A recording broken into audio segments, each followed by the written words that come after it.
আসসালামু আলাইকুম everyone, welcome to my another blog. কি অবস্থা সবার, কেমন আছেন?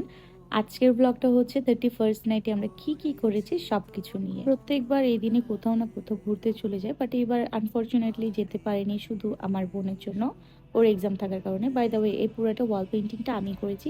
কেমন হয়েছে অবশ্যই কমেন্টসে জানাবেন। তো সেই দিন আম্মু আমাদের জন্য লাঞ্চে খুব স্পেশাল কিছু রেডি করে, যেমন পোলাও, চিকেন, টমেটো সালাদ, এগুলো অ্যাজ ইউজুয়াল খেয়ে থাকি, বাট সেই দিনটা একটু স্পেশাল ফিল হচ্ছিল, জানি না কেন, যেহেতু বছরের শেষ দিন তাই হয়তো। দেন বাজিগুলো একটু ভিডিও করলাম। বাই দ্য ওয়ে, বছরের শেষ দিনেও কিন্তু আমার পার্সেল আসা বন্ধ হয় নাই। শেষ দিনেও কিন্তু আমার পার্সেল আসতেই হবে। বছরটা শেষ হলেই আমার পার্সেল রিসিভ করে। অ্যাজ ওয়াল পেইন্ট করতে করতে লেট হয়ে যায়, তাই লাঞ্চটা করার সাথে সাথেই শাওয়ারে চলে যাই। আর শাওয়ারের পরেই দেখলাম আম্মু নাস্তা রেডি করেছে, আর এই পিঠাগুলো কিন্তু আন্টি পাঠিয়েছে, অরিনের আম্মু।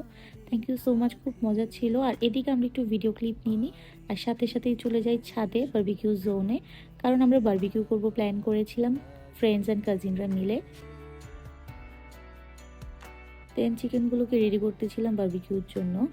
আসলে খুব ভালো লাগে সবাই মিলেমিশে এইভাবে আনন্দ হই হুল্লোড় করতে, তাই না? খুব কাছের মানুষদের সাথে।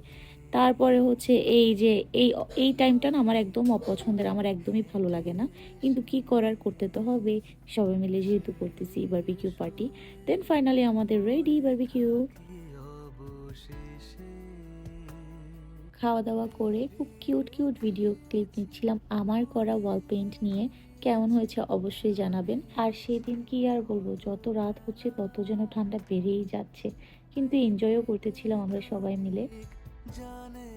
দেখতে দেখতে 12টা 1 মিনিট হয়ে যায়, আর এভাবে আমাদের জীবন থেকে একটা বছর চলে যায়, তাই না? Happy new year everyone. যেহেতু ব্লগটা এখন দিচ্ছি, তাই সবাইকে এই ব্লগের মধ্যেই বলে দিচ্ছি। এনিওয়েজ, তো জীবনে অনেক কিছুই হারিয়েছে গত বছরে। সব কিছু বাদ দিয়ে, সব কিছু ভুলে সুন্দরভাবে আবার সুন্দর করে জীবনটাকে সাজাই, এটাই প্রত্যাশা সবার কাছে। সবাই ভালো থাকুক, সুস্থ থাকুক। আরেকটা কথা না বললেই না, আপনি যেটা করে খুশি থাকবেন জীবনে ঠিক সেটাই করুন।